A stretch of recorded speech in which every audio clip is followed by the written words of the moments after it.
Ancaman militer akan sangat berbahaya apabila tidak diatasi. Oleh karena itu, harus diterapkan strategi yang tepat untuk mengatasinya.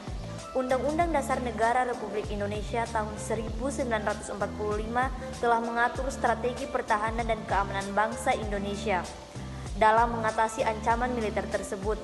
Pada pasal 30 ayat 1-5 Undang-Undang Dasar Negara Republik Indonesia tahun 1945 menyatakan sebagai berikut. 1. Tiap-tiap warga negara berhak dan wajib ikut serta dalam usaha pertahanan dan keamanan negara. Yang kedua, usaha pertahanan dan keamanan negara dilaksanakan melalui sistem pertahanan dan keamanan rakyat semesta oleh Tentara Nasional Indonesia dan Kepolisian Negara Republik Indonesia sebagai kekuatan utama dan rakyat sebagai kekuatan pendukung. Yang ketiga, Tentara Nasional Indonesia terdiri atas Angkatan Darat, Angkatan Laut, dan Angkatan Udara sebagai alat negara bertugas mempertahankan, melindungi, dan memelihara keutuhan dan kedaulatan negara. 4. Kepolisian Negara Republik Indonesia sebagai alat negara yang menjaga keamanan dan ketertiban masyarakat, bertugas melindungi, mengayomi, melayani masyarakat, serta menegakkan hukum.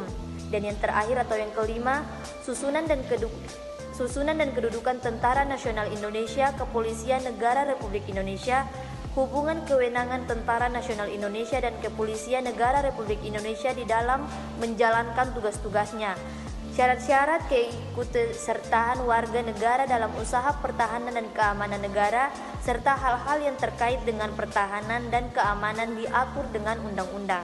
Ketentuan di atas menegaskan bahwa usaha pertahanan dan keamanan negara Indonesia merupakan tanggung jawab seluruh warga negara Indonesia. Dengan kata lain, pertahanan dan keamanan negara tidak hanya menjadi tanggung jawab TNI dan Polri saja, tetapi masyarakat sipil juga bertanggung jawab terhadap pertahanan dan keamanan negara. TNI dan Polri menunggal bersama masyarakat sipil dalam menjaga keutuhan negara kesatuan Republik Indonesia. Undang-Undang Negara Republik Indonesia tahun 1945 juga memberikan gambaran bahwa strategi pertahanan dan keamanan negara untuk mengatasi berbagai ancaman militer dilaksanakan dengan menggunakan sistem pertahanan rakyat semesta atau disebut dengan Sishan Kamarata, atau sistem pertahanan dengan keamanan rakyat semesta pada hakikatnya adalah segala upaya menjaga pertahanan dan keamanan negara dengan seluruh rakyat dan segenap sumber daya nasional, sarana dan prasarana nasional serta seluruh wilayah negara Republik Indonesia mempunyai suatu kesatuan yang utuh.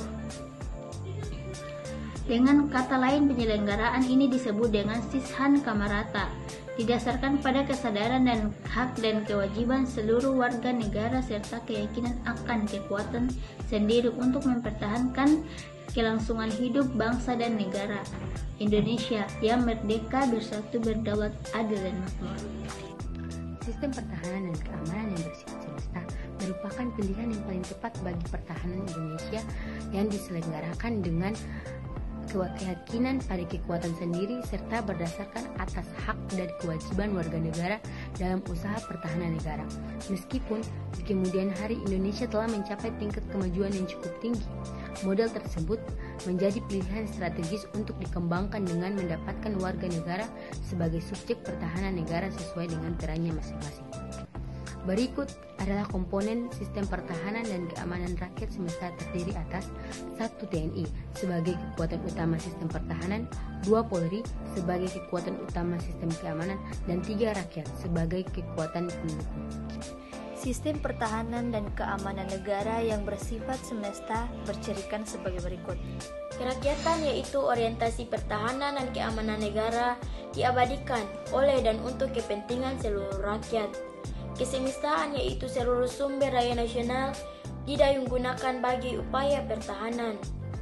Kewilayahan yaitu gelar kekuatan pertahanan dilaksanakan secara menyebar di seluruh wilayah negara Republik Indonesia sesuai dengan kondisi geografis sebagai negara kepulauan. Pengerahan dan penggunaan kekuatan didasarkan pada doktrin dan strategi Sishan Kamarata yang dilaksanakan berdasarkan pertimbangan ancaman yang dihadapi Indonesia. Agar pengerahan dan penggunaan kekuatan pertahanan dapat terlaksana secara efektif dan efisien, diupayakan keterpaduan yang sinergis antara unsur militer dengan unsur militer lainnya, maupun antara kekuatan militer dengan kekuatan nil-militer. Pada kepaduan antara unsur militer diwujudkan dalam keterpaduan 3 kekuatan militer Republik Indonesia, yaitu 1. Keterpaduan antara kekuatan darat, 2. Kekuatan laut, dan 3. Kekuatan udara.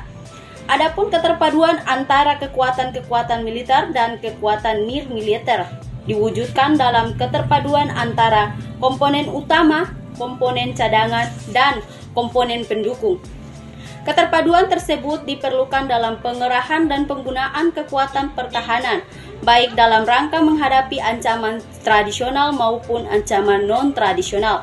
Berdasarkan analisis lingkungan strategi, ancaman militer dari negara lain, ancaman tradisional yang berupa invasi adalah kecil kemungkinan, namun demikian kekuatan ancaman tersebut tidak dapat diabaikan dan harus tetap dipertimbangkan. Ancaman tradisional yang lebih mungkin adalah konflik terbatas yang berkaitan dengan pelanggaran wilayah dan menyangkut masalah perbatasan. Komponen utama disiapkan untuk melaksanakan operasi militer untuk perang OMP. Penggunaan komponen cadangan dilaksanakan sebagai pengganda kekuatan komponen utama bila diperlukan melalui proses mobilisasi atau demobilisasi. Kendati kekuatan pertahanan dapat siap dikerahkan untuk melaksanakan OMP, namun setiap bentuk perselisihan dengan negara lain selalu diupayakan penyelesaian melalui jalan damai. Penggunaan kekuatan pertahanan untuk tujuan perang hanya dilaksanakan sebagai jalan terakhir apabila cara-cara damai tidak berhasil. Ancaman non-tradisional adalah ancaman yang dilakukan oleh aktor non-negara terhadap keutuhan wilayah, kedaulatan negara, dan keselamatan bangsa Indonesia. Ancaman non-tradisional merupakan ancaman faktual yang saat ini dihadapi oleh Indonesia. Yang termasuk dalam ancaman ini adalah gerakan separatis bersenjata, terorisme internasional maupun domestik, aksi radikal, pencurian sumber daya alam, penyelundupan, kejahatan lintas negara, dan berbagai bentuk aksi ilegal lain yang berskala besar. Oleh karenanya, kekuatan pertahanan, terutama TNI, juga disiapkan untuk melaksanakan operasi militer selain perang, atau yang disingkat sebagai OMSP, guna menghadapi ancaman non-tradisional. Pengerahan kekuatan TNI untuk OMSP dilaksanakan berdasarkan keputusan politik pemerintah. Kesimpulannya adalah strategi pertahanan dan keamanan negara untuk mengatasi berbagai macam ancaman militer dilaksanakan dengan menggunakan sistem pertahanan dan keamanan rakyat semesta, yaitu SISHAM Kamrata.